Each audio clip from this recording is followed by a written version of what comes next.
Long Islandre menekülnek a New York Cityben élő milliárdosok. Az óceán mentén húzódó Hamptonokban az Egyesült Államok leggazdagabb emberei élnek. Színészek, sportolók, politikusok és üzletemberek. Amerikában itt a legmagasabbak az ingatlanárak. A Hamptonok Hamptonjában, Southamptonban, az Atlanti-óceán mellett található egy erődítményszerű, megbecsülhetetlen méretű birtok titokzatos tulajdonosával. Az épület annyira rejtélyes, hogy a világ legnagyobb térképszolgáltatóján is ki van takarva. Soros György. George Soros. Soros György. George Soros. Soros György. George Soros. George Soros. George Soros. Soros György fenyegeti Magyarországot. Betonfal, megközelíthetetlenség, térfigyelő kamerák és biztonsági őrök. Miért veszi körbe magát valaki falakkal, amikor az egész életében a nyitottságot hirdeti? Miképp vált a birtok lakója a világ egyik leggazdagabb és legnagyobb hatalmú emberévé? Milyen hosszú út vezetett addig, ameddig a pesti magyar zsidó gyerekből amerikai milliárdos lett? Hogyan szerezte a pénzét és mit kezd vele? Kérdések, amelyekre választ kell adni.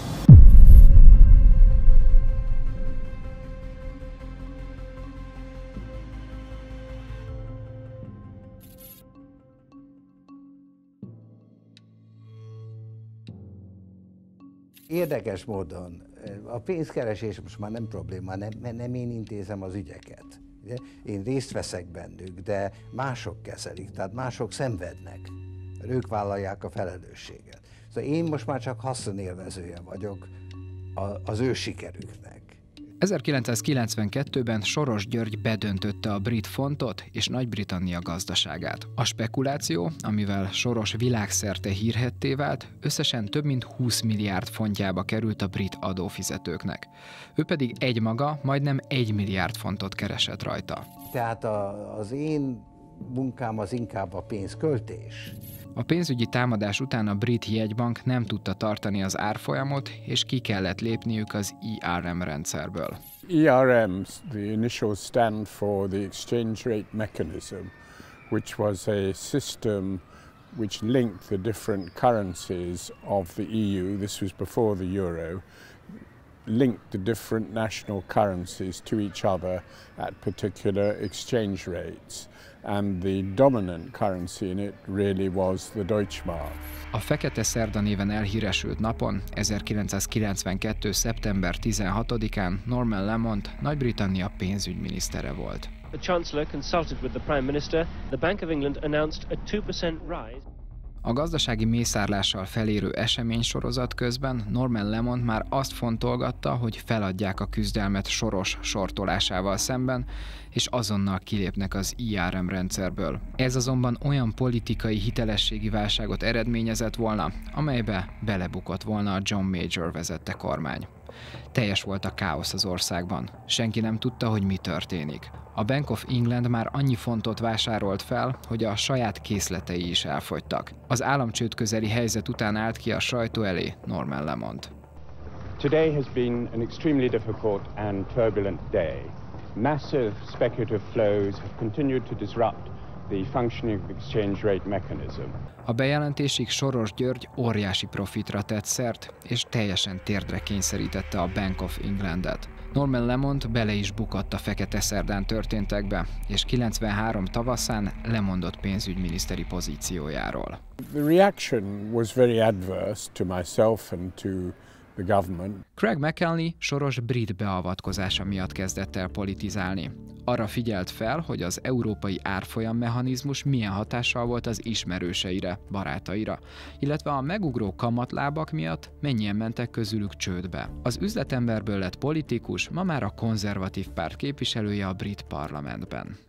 I remember the day very, very well indeed. It was a crisis point for the British government, for the British economy, because people were saying, I can't afford my mortgage anymore. I can't afford 12% interest rates. I'm finished. There was a lot of businesses went bankrupt. A very bad period in British politics. Soros György a tőzsdei gyakorlatát később átültette a politikába is. Ugyanez a gondolat, ami engem vezet a tőzsdei akcióimban, az vezet a politikailag is.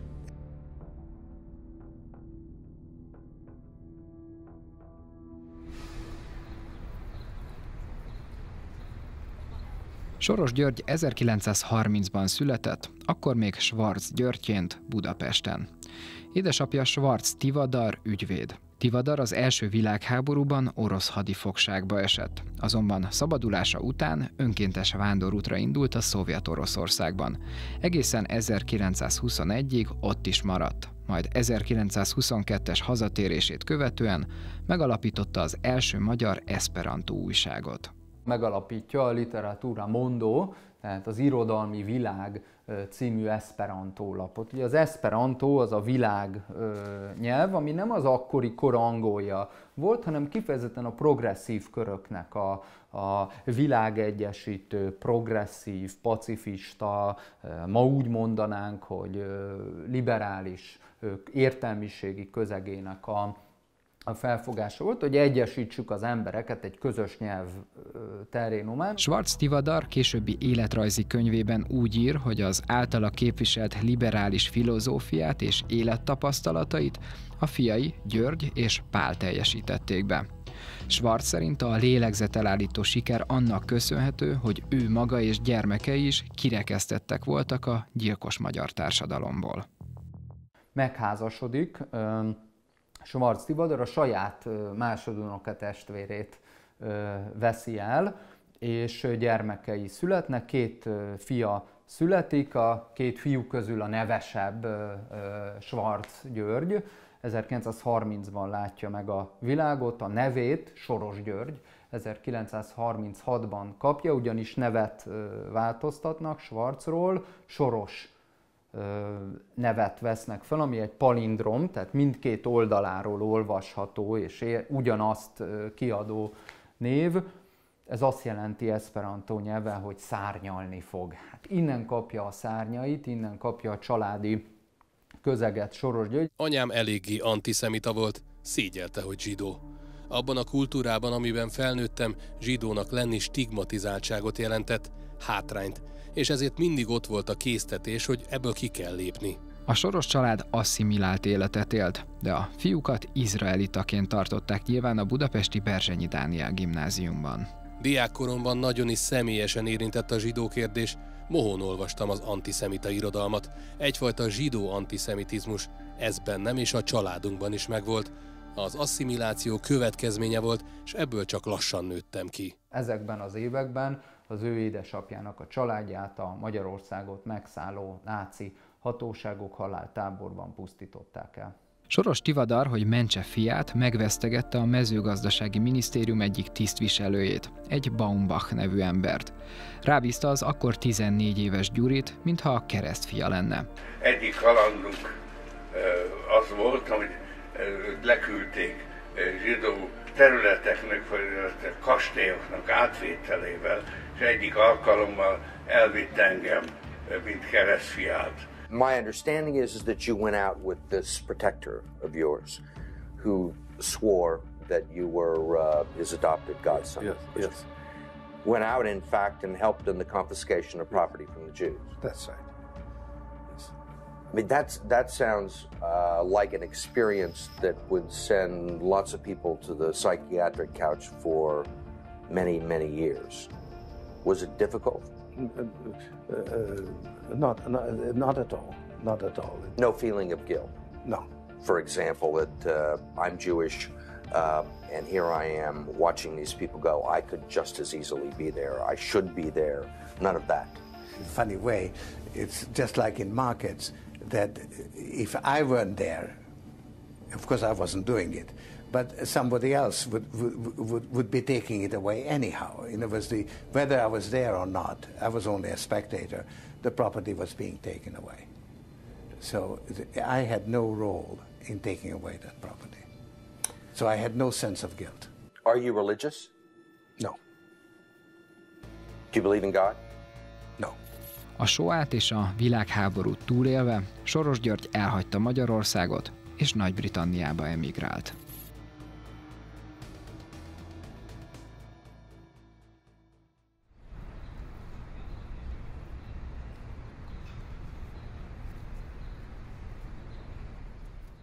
A London School of Economics a világ legjobb egyetemei közé tartozik. Valamilyen úton módon Soros Györgyöt 17 évesen érettségi bizonyítvány nélkül fel is vették ide. Nem más lett a mestere, mint a hírhedt Karl Popper. Olyan fajta emberek, mint a Popper tanították az újfajta liberalizmusról. Ott a Poppernek a könyve az a nyílt társadalomról szól, ami ugyanaz a neve neki, mint a Sorosnak a alapítványa. Ennek a Poppernek volt egy módszere, egy nagyon csúnya szót fogok mondani, de nagyon egyszerű jelenségről van szó, hogy az a kérdés, hogy juthatok el igaz állításokig. És ez a csúnya szó a falsifikáció. Tehát, hogyha megcáfolok valamit, az már nem állja ki az igazság próbáját. És Sorosnak ez a módszere. Csak nem a filozófiában, hanem a politikában. Úgy megy neki az egyes társadalmaknak, hogy igyekszik egy-egy ponton megcáfolni ezeket a társadalmakat. Soros György pedig mindezt legfőbb mesterétől, Karl Poppertől sajátította el. Popper saját filozófiáját a kritikai racionalizmus fogalmával írta le. Azaz elutasította a tudomány tapasztalati úton történő vizsgálatát. Helyette a cáfolást, a megkérdőjelezést tette meg a tudományosság kritériumának. Wissenschaftliche Theorien überhaupt nicht beweisen. Eine wissenschaftliche Theorie ist reich an vielen, vielen Konsequenzen. Vieles kann man daraus ableiten.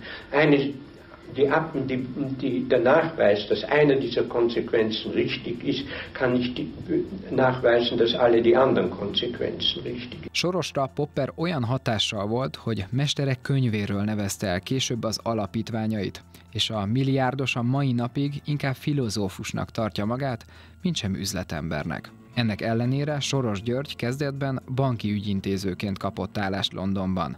Majd egy ismerőse révén állás lehetőséget kapott New Yorkban. Broker lett a Wall Streeten.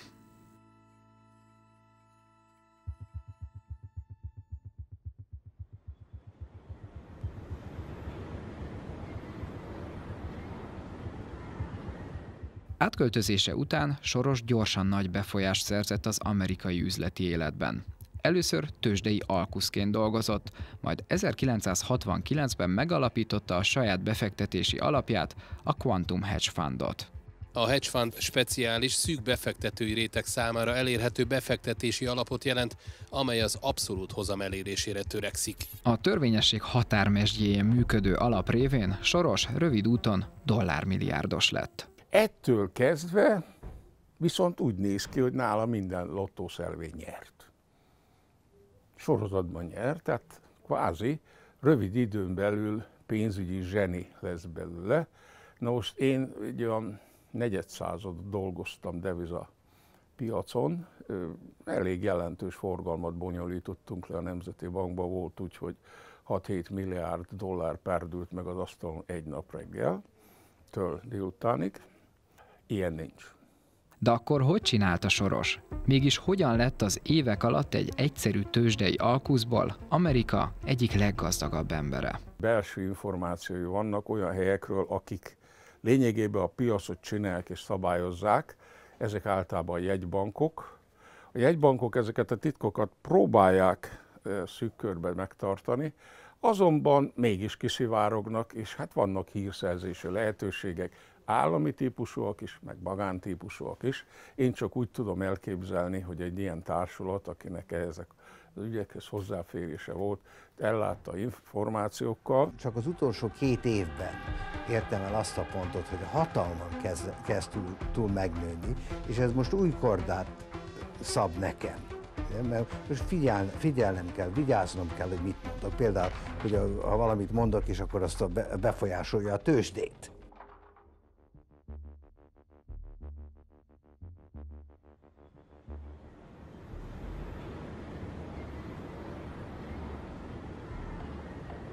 ...1979-ben az immár dúsgazdag Soros, Karl Popper tanításai nyomán megalapította az Open Society Fundot. A Soros alapítványként ismert hálózat a 80-as években Kelet-Európában is megjelent.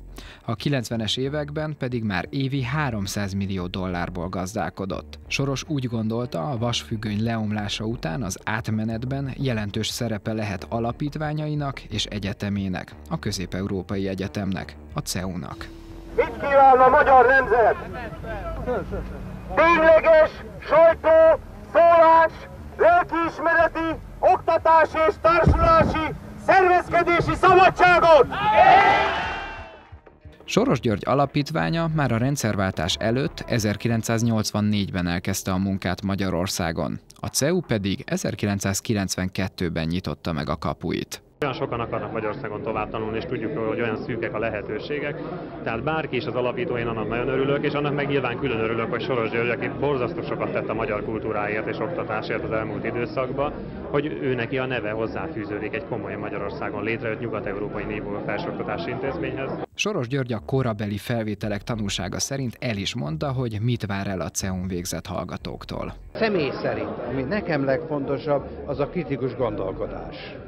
Szóval, és ez az, ami ugye az egyetem fázisa. Minden gondolatban van valami, ami hibás lehet. És azt azért ki lehet küszöbölni. Ebben a térségben ez nem biztos, hogy egy népszerű gondolat. Ez sehol sem népszerű. Az egyetem akkor is és azóta is működik Budapest belvárosában, a Nádor utcában. Minden híreszteléssel ellentétben. Az egyetemet Soros György, ő maga mondja ezt, hogy ez az ő birodalmának a korona ékszere. Tehát a CEU nélkül, a Magyar Közép-Európai Egyetem nélkül nem lehet a Soros birodalmat megérteni. Ez a létoka, ez a lényege, ez a centrális erőközpontja az egésznek. Felföldi Zoltán 1997 és 98 között volt a CEU hallgatója, politika-tudomány szakon. Az oktatói gárdán azonban lehetett érzékelni egyfajta összetételt, tehát ott néha mosolyogtam magam, hogy akár egy SZDSZ elnökségi ülést is lehetett volna tartani a konyhában.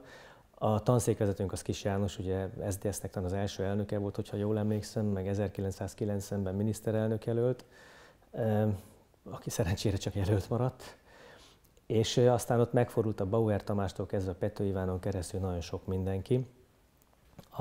Inkább azt mondom, hogy tehát magyar belpolitikáról nem nagyon beszélgettünk, nem volt kivel. De volt egy eléggé karakteres ideológiai irányvonal, ami kitapintható volt az egyetemen. Ha hirtelen egy olyan csapás történne, hogy az alapítványnak meg kéne szüntetni a munkát, hogy eltűnne a magyar közéletből, az azt hiszem, hogy valóban tragikus következményekkel járhatna. Személyesen Soros Györgytől vettem át a diplomámat. A diplomaosztó ünnepség előtt megkaptuk a forgatókönyvét a diplomaosztó ünnepségnek. És abban volt egy olyan George Soros, beszédek, és volt egy olyan programpont, hogy esküt kell tenni a nyílt társadalomra. Hogy az egyetem végén ez szokásos, hogy valamiféle egyetemi polgárok valami esküt tesznek, de itt kifejezetten a nyílt társadalomra való eskütételről volt szó. Felföldi Zoltán végül nem tett esküt a nyitott társadalomra. Sokan viszont igen. Ez az állam nélküli államférfi, aki úgymond észszerű fölismerésből, az önző ember észszerű fölismeréséből fölfedezte és megteremtette az önzetlenség cselekvő filozófiáját. Ki ez az ember, akinek a nevét Kirgíziától Dél-Afrikáig annyian emlegetik? Ki ez az ember, akit a legkevésbé Magyarországon ismernek, abban az országban, amelyen a legtöbbet segített, és akiről oly keveset tudnak odahaza? A Soros megveszi az értelmiséget, az akadémiai értelmiség egy nagy részét fizeti ezeken a civil szervezeteken, meg lobby szervezeteken keresztül, és megveszi a médiát. Hát hatalmas média portfóliója van Magyarországon is, az ellenzéknek a média portfóliójának egy nagy részét a Soros finanszírozza a mai napig. Kiderül, hogy akit Soros Bérenc világ összeesküvőnek mondanak, az valójában csak az emberi jogokért, a méltóságuktól megfosztott emberek méltóságáért küzdenek. Ezek a szervezetek Magyarország legfontosabb, leghalaszthatatlanabb, legértékesebb munkáit végzik el. A Gulyás Márton által említett szervezetek többségét magam is megkerestem e-mailben, azonban senki nem akarta elmondani, hogy pontosan milyen tevékenységet végeznek. Tulajdonképpen a soft politika, ami sokkal fontosabb, mint a hard politika, annak az eszközeit ő nagyon-nagyon ügyesen tudja használni a saját céljainak az érdekébe. Tehát miközben az a játék, hogy ő filantróp és az emberbaráti gesztusokat tesz, addig a tevékenységének az emberbaráti része, ami a fedősztori, az mondjuk 10% és 90%-ban kőkemény biznisz. befolyásszerzés, a forrásoknak a megszerzése, a források feletti rendelkezése, és így tovább.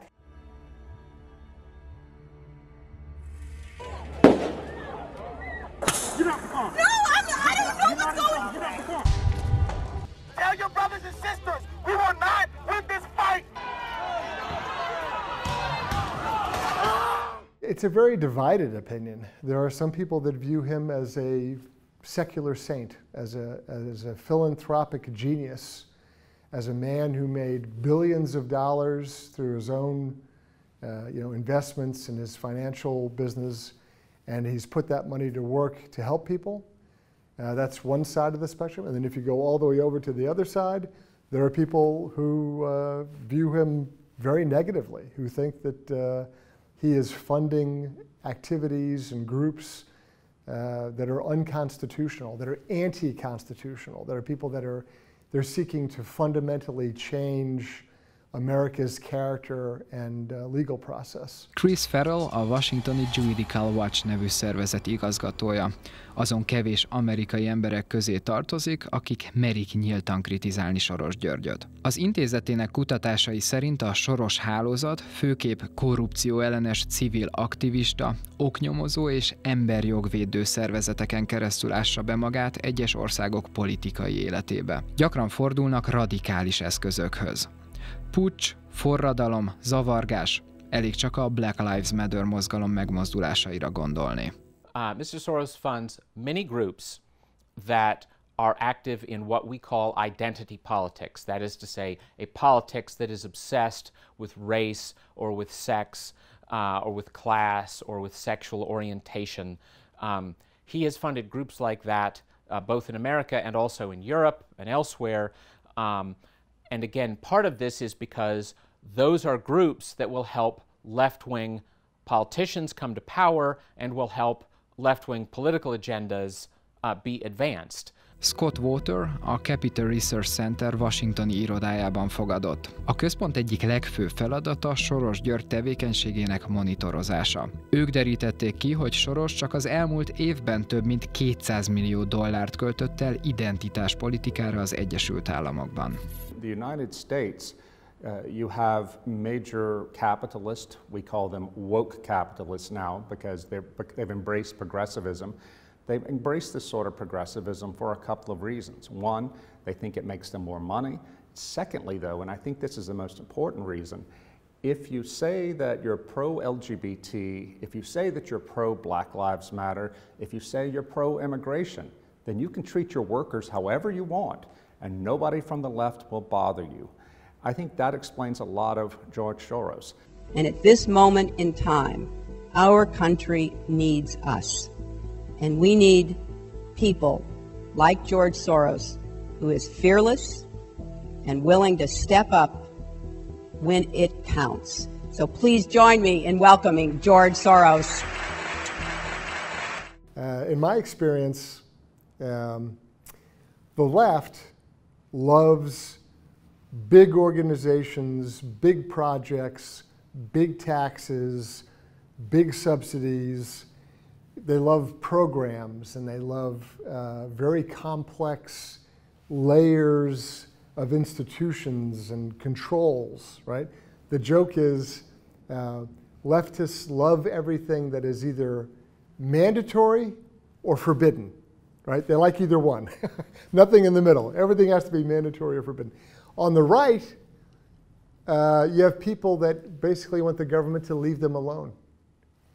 Get out of my life. I don't need you to tell me what to do.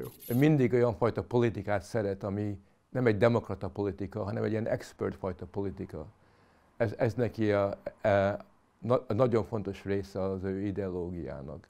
Úgyhogy ebből a szempontból mindig az ő szemébe a demokrácia az kicsit veszélyes, mert a demokrácia az a népen függ. A nép határoz el, hogy kit fognak megválasztani. És mikor emberek választanak, akkor kevésbé figyelnek arra, hogy a Soros mit mond. Azt is tapasztaltuk, hogy ahová ön beteszi a lábát, az a rendszer, hogy általában 5 év múlva megbukik. Ilyen sokáig tart. most újra betette hozzánk a lábát? Soros György több országba is betette már a lábát. Van olyan, ahova többször is. Ilyen például Ukrajna. Hundreds of thousands of pro-democracy Ukrainians in the streets today protested against the results of the presidential election. A kijevi Majdan téren 2013. november 21-én kezdődtek a hetekig tartó tüntetések, amelyek kiváltó oka az volt, hogy az akkori elnök, Viktor Janukovics visszalépett az Európai Unió társulási szerződésétől. November 30-án a tüntetést ismeretlen parancsra erőszakosan feloszlatták. Számos tüntetőt őrizetbe vettek, és 2014 februárjában ukrán orvlövészek 50 embert gyilkoltak meg. Ukrajna azóta is instabil. Мною принято решение о проведении специальной военной операции. 2022. február 24-én pedig kirobbant a háború az országban, miután Oroszország megtámadta Ukrajnát. Emberek milliói hagyták el az otthonukat a véres harcok miatt. Soros György és szervezete a konfliktus második napján közleményt adott ki, amelyben leszögezték, hogy a nemzetközi közösségnek be kell avatkoznia a háborúba. Ez totális háborút eredményezne az európai kontinensen és teljes káoszt, amelyet a tőzsdecápa, mint már tudjuk, nagyon is szeret. Very interestingly, what happens is Ukraine is up against not only Putin's Russia, but also what I call the old Ukraine. There is a new Ukraine that wants to be the opposite of the old Ukraine, but the old Ukraine is still there. A bukott Viktor Janukovics után az új elnököt Petro Poroshenkónak hívták. Nem sokkal az államfő megválasztása után Soros György látogatást tett az elnöki rezidencián. A spekuláns megígérte, hogy segíteni fogja az új ukrán hatalmat, de volt néhány kérése is. Az egyik például az, hogy ő nevezhesse ki az új ukrán pénzügyi és gazdasági minisztert. Poroshenko bele is ment. Nem sokkal később pedig már közös képpel jelentkezett az egyébként amerikai állampolgár új ukrán pénzügyminiszter Natalja Jaresko Soros Györggyel. Jaresko régi ismerőse Sorosnak. Korábban a Western NIS Enterprise Fund és az Emerging Europe Growth Fund vezetője volt, amely alapok szoros kapcsolatban állnak Soros ukrajnai befektetéseit ellenőrző Ukrainian Redevelopment Funddal, tehát a kinevezése egyértelműen üzleti célú volt. Nem ez volt az első alkalom, hogy Soros beavatkozott Ukrajna belügyeibe. Ugyanezt tette a 2004-es narancsos forradalomnál is. Soros már a 90-es évek elején körbehálózott meghatározó ukrán személyeket, mint például Viktor Juszcsenko, akiből aztán elnök is lett, köszönhetően Soros György támogatásának. Juszcsenko és Soros barátsága 2008-ban szakadt meg, amikor az elnök titkárságának helyettes vezetője a nemzetközi spekulánst, Sorost vádolta meg az ukrán fizetőeszköz a hrivnya árfolyamának romlásával. Soros túlságosan éhes volt, aminek az eredménye az lett, hogy a sokak által hozzá kötött narancsos koalíció felbomlott és megbukott. Soros György ugyanezt a mintázatot alakította ki a grúziai rózsaszín forradalomnál.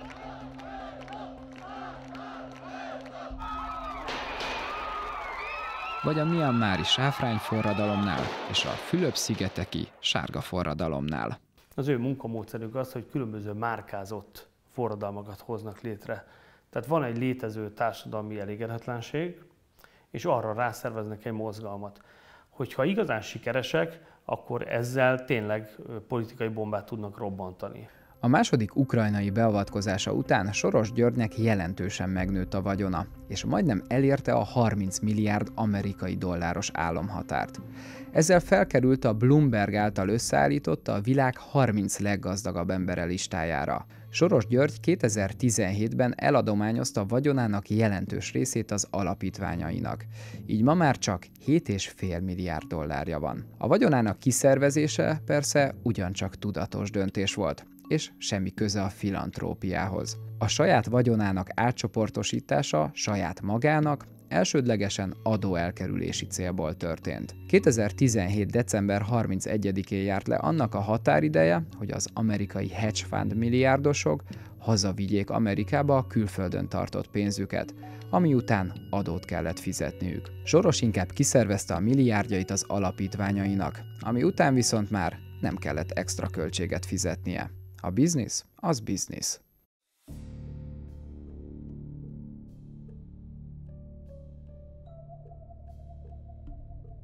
A milliárdos 2015-ben 6 pontban szedte össze, hogyan kell felgyorsítani az Európába irányuló migrációt. First, the European Union must take in a substantial number of refugees. A pontok között szerepel még olyan is, hogy a menedékkérőknek biztonságos útvonalat kell biztosítani, illetve az is, hogy az EU-nak mozgósítania kell a megfelelő NGO-kat, hogy támogassák a kijelölt ügyet. The final pillar is to create a welcoming environment for economic migrants. All the evidence shows that migrants can contribute significantly to innovation and development if they are given a chance to do so. Soros György elképzeléseinek megvalósításában szövetségesei is vannak az Európai Parlamentben. Idestova 5 esztendővel ezelőtt nyilvánosságra került az Open Society, tehát a Soros által finanszírozott központi alapítvány, a nagy nemzetközi nyílt társadalmi alapítványnak egy olyan belső feljegyzése, amelyik sorba vette, hogy az akkor még 751 tagból álló Európai Parlamentben hány megbízható, biztos szövetségese, hány biztos szavazója van a Soros-féle rendszernek, és 226 biztos sorosista szavazó európai parlamenti képviselőt állított össze ez a lista. Ez pedig azt jelenti, hogy lényegében Soros Györgynek van a legnagyobb frakciója az Európai Parlamentben. A DC Leaks szivárogtató oldal 2016. augusztusában publikált dokumentuma szerint Soros embernek számít többek között Martin Schulz, az Európai Parlament volt elnöke, Olli Rehn, egykori gazdasági és pénzügyi biztos, Gianni Pittella, a szociáldemokraták frakcióvezetője, Elmar Brok, Guy Verhofstadt és Sophie 't Veld is, akik jelenleg is EP képviselők. Tucatnyi Soros szövetségest kerestem fel e-mailben, hogy interjút készítsek velük, azonban egyikőjük sem válaszolt. Fogtam magam és meglátogattam az Európai Parlamentet, abban bízva, hogy személyesen sikerrel járhatok. A holland képviselővel, Sophie 't Velddel sikerült is találkoznom. Is it possible to... Do you have authorization to film here? I think yes, we have got to press... Do you have authorization to film here? Because Is it possible, I it's think? banned actually. In this area it's banned. And I This think one it's is not banned, I think. It's a matter of courtesy to ask people. So my if it's question okay is that, is it possible to make I'll a short interview? I'll consider a written answer to your email. Az udvarias beszélgetés után a képviselő feljelentett az Európai Parlament biztonsági szolgálatánál, akik meg is fenyegettek, hogyha még egyszer előfordul, hogy kérdezni merek, akkor kitiltanak a parlamentből. Soros Györgyöt minden brüsszeli látogatása alkalmával komolyabb fogadtatás várja az Európai Uniós intézményekben, mint az állam vagy kormányfőket. 2017 tavaszán baráti ölelések közepette találkozott az Európai Bizottság elnökével, Jean-Claude Junckerrel, miközben a kontinensen folyamatosak voltak a terrortámadások, amelyeket kivétel nélkül migrációs hátterű bűnözők követtek el.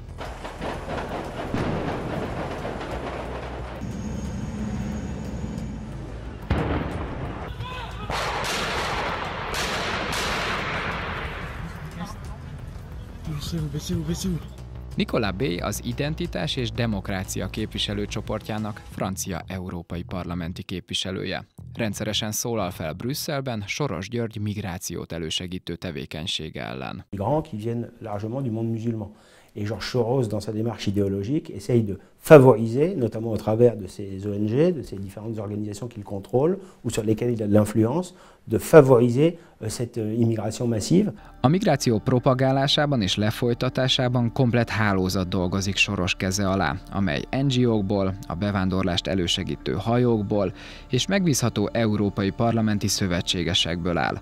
Soros Györgynek a migrációval ugyanaz a célja, mint például a korábban már bemutatott ukrajnai beavatkozással. Soros György illegális, tömeges, az Európai Unió felé áramló illegális migrációt támogató elképzelései mögött egy személyes gazdasági pénzügyi érdek is kitapintható, fellelhető. Soros Györgynek komplett üzleti terve is van az európai migrációt tekintve, amely az örök kötvény. Az Európai Bizottság migrációs projektje szerint lakáshoz, szavazati joghoz és különféle szociális segélyhez jutnának mindenféle munka nélkül az illegális bevándorlók, mindez pedig rengeteg pénzbe kerülne. Itt érkezik meg Soros György javaslata, amely úgy hangzik, hogy az uniós tagországoknak közösen 1000-1500 milliárd euró hitelt kellene felvenniük, és a spekuláns korszakalkotó ötlete szerint a tőkét nem kellene visszafizetni, az eddigi hitelekkel ellentétben, a kamatot viszont a végtelenségig.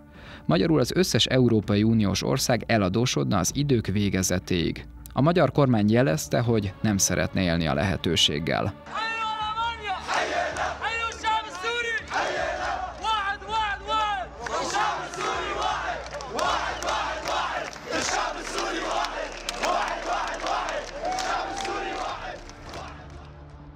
Soros György persze mindenhol és mindenhogy próbálkozik. A pénze Magyarországra is elér. Pont a nagy 2015-ös migrációs válságot megelőző évben kaptak jelentős támogatási összeget azok a szervezetei, akik a bevándorlással foglalkoznak. 2014-ben a Magyar Helsinki Bizottság 55 milliót kapott a Nyílt Társadalom Alapítványtól, a társaság a szabadságjogokért pedig 170 millió forintot. A felhasznált forrásokról meg szerettem volna kérdezni az NGO-kat is, akik nem kívántak interjút adni.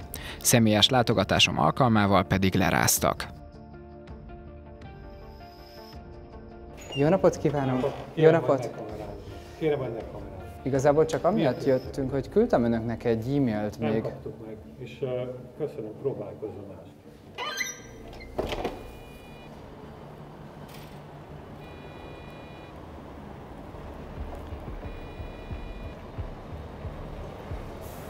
Igen, tessék. Jó napot, én Bohár Dániel vagyok. Korábban még írtam önöknek egy e-mailt azzal kapcsolatban, hogy készítünk egy filmet Soros Györgyről, és a támogatásaikról, amelyeket Soros Györgytől kaptak, ezzel kapcsolatban keresném önöket.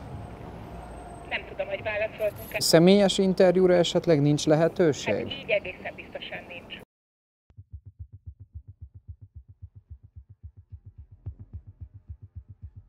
Mindenki csak arról beszél, hogy a reformot kell továbbvinni. De már a meglévő reformban becsúszott hibákat kell most korrigálni. Ön mit javasolt a magyar miniszterelnöknek, mit kellene csinálni? Elsősorban föl kéne emelni a kamatlábat, másodszorban pedig a bank regulációt komolyabban végigbevinni. Soros György már a 80-as évek végén tanácsokat adott a rendszerváltás előtti utolsó magyar miniszterelnöknek, Németh Miklósnak, hogyan is kellene megreformálni a bankrendszert. Soros nem is bírta sokáig. A számára kedves MSZP-SZDSZ kormány 1994-es megalakulása után szinte azonnal megpróbálta bevonni az OTP bankot a privatizációs csomagjába. A milliárdos ajánlatot tett a hitelintézet 25%-ára. Ez még az akkori jegybankelnöknél, Bot Péter Ákosnál is kiverte a biztosítékot. Azt gondolom, hogy az országos takarékpénztár, ha és amennyiben elveszti állami jellegét, akkor legjobb volna, hogy takarékpénztár jellegű stratégiai partnerre tenne szert, amelyik a lakásfinanszírozást, a helyi önkormányzatok finanszírozását oldaná meg elsősorban. Holnap tömeges jelenetek várhatók az OTP fiókok előtt. Mekkora rohamra számítanak? Hát rendkívül nagy rohamra számítunk, a fiókok jelzései alapján már az elmúlt napokban, annak ellenére, hogy csak csütörtökön kezdődik a csere, rendkívül sok érdeklődő kereste meg a fiókokat. Milyen feltételekkel lehet a kárpótlási jegyet OTP részvényre cserélni? Hát 2 darab kárpótlási jegyet lehet 3 darab OTP részvényt kapni. Soros György magyarországi partnere a privatizációban Bokros Lajos későbbi pénzügyminiszter volt. Ekkoriban Bokros és az OTP vezér Csányi Sándor között olyan feszült volt a helyzet, hogy azt Hon Gyula miniszterelnöknek kellett rendeznie. Soros egyébként az alapítványán keresztül akarta bezsebelni az OTP-t. Az alapítvány, ez egy alapítványi befektetés, ami egy hosszú lejáratú, biztos befektetésnek kell lenni, és erre az OTP a alkalmasabb. És más nem talál erre alkalmasnak Más nem látok. Soros György nyomásának végül nagy nehezen ellen tudott állni Horn Gyula. mégpedig úgy, hogy sikerült egy olyan kormányhatározatot keresztülvinni a parlamenten, amely rögzítette, az OTP nemzeti többségű, részben állami tulajdonban marad, és egyetlen részvényes sem juthat befolyásoló részesedéshez. Barta Ferenc ekkor privatizációs kormánybiztos volt. Úgy nyilatkozott, hogy Soros lényegében mindenbe bele akart szólni az OTP működését illetően. Olyan feltételeket támasztott a Soros úr, ami egyértelműen arra utalt, hogy ő nem mint egy passzív intézményi befektető kíván ebbe az ügyben működni. Feltételt támasztott, hogy például az igazgatóság tagjait az ő egyetértésével nevezzük ki, javaslatot tett, hogy szervezzük át az OTP-t, meg akarta határozni, hogy az állam milyen mértékben maradjon benne. Soros György támadásának visszaverése azért nagy jelentőségű, mert akkoriban a magyar emberek többsége az OTP-ben tartotta a pénzét, vagyis az állampolgárok kitettsége megnőtt volna a spekuláns irányába. Azt pedig már láthattuk korábban, például a Bank of England esetében, hogy milyen az, amikor Soros bedönt egy bankot, és vele együtt majdnem egy országot is. Ez a válság, ami most kibontakozott a világgazdaságban, ez egyedülálló, ez nagyon hosszú ideig el fog tartani, és ha nem vigyázunk és rosszul kezeljük a válságot, akkor már most bizonyos intézkedéseinkkel elhintjük az újabb válságnak a magvait. A 2008-as gazdasági világválság újabb löketet adott Soros Györgynek, hogy régi álmát, az OTP-t célozza meg. A milliárdos alapkezelője 2008. október 9-én 390 000 OTP részvényt dobott piacra, ami azt eredményezte, hogy a bank papírjainak az árfolyama zuhanni kezdett. Az egynapos ügylettel Soros $675 000 nyert, a befektetők pedig ugyanennyit vesztettek. Ez mai értéken majdnem 220 millió forintot jelent. Elmúlt hónapokban és nem csak az elmúlt hetekben a bank olyan üzletpolitikát folytatott, azért értékesített eszközöket, hogy bármilyen válságot kibírjon. Az OTP ugyanakkor feljelentést tesz a rendőrségnél, mert tudatos spekulációt sejt a tegnapi pénzügyi támadás mögött. A bank részvényei több mint 14%-ot zuhantak tegnap. A pénzügyi felügyelet is vizsgálatot indított. A budapesti értéktőzsdén a zárás előtt néhány perccel egy eladó olyan árfolyamon nyújtott be nagytételű eladási ajánlatot, ami jóval alatta volt az addigi kereskedési árnak, mint egy 1000 forinttal. A feljelentésből aztán vizsgálat és végül büntetés is lett. A PSAF megállapította, hogy megvalósult a piac befolyásolás ténye. Úgynevezett mesterséges záró árbeállítás történt. A felügyelet 500 millió forintos bírságot szabott ki Soros Györgyre. A magyar származású milliárdos tehát kétszer is megpróbálta bedönteni az OTP-t. Támadásai egyik alkalommal sem jártak egyértelmű sikerrel. Soros később úgy nyilatkozott, hogy személy szerint nem kötött volna üzletet az OTP részvényeinek árfolyam csökkenésére, és sajnálja, hogy így történt. Ezzel szemben a bírósági ítélet világosan kimondta: Soros György ártani akart az OTP-nek és a magyar gazdaságnak.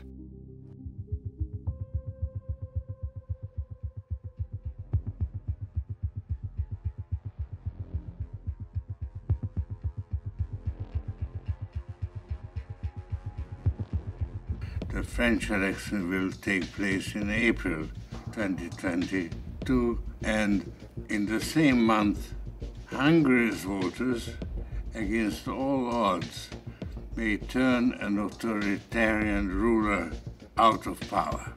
Soros György 91 éves, jelenleg is aktív, de már régóta gondolkodik az utódlásán. A milliárdos 2021. szeptemberében a New York Times-ban közölt írásában jelentette be, hogy átalakítja az Open Society Foundations-t. And so there's supposedly a big institutional change. And Mr. Soros, who's now, I guess in his early 90s, he's 91, 92, something like that. And he has a younger son, Alex, who's 35. Soros would pick his son as a 35-year-old to lead this organization. Thank you, ladies and gentlemen. Dad, can you hear me? Okay, good. Magát a nyitott társadalom gondolatát el kéne fogadni, mint egy ideál. És ezért kéne, hogy az emberek hajlandók legyenek áldozatokat hozni. A nyílt társadalom nem csak gondolatban hozott áldozatokat. Soros György eszmeisége forradalmakat robbantott ki, és országokat döntött romba.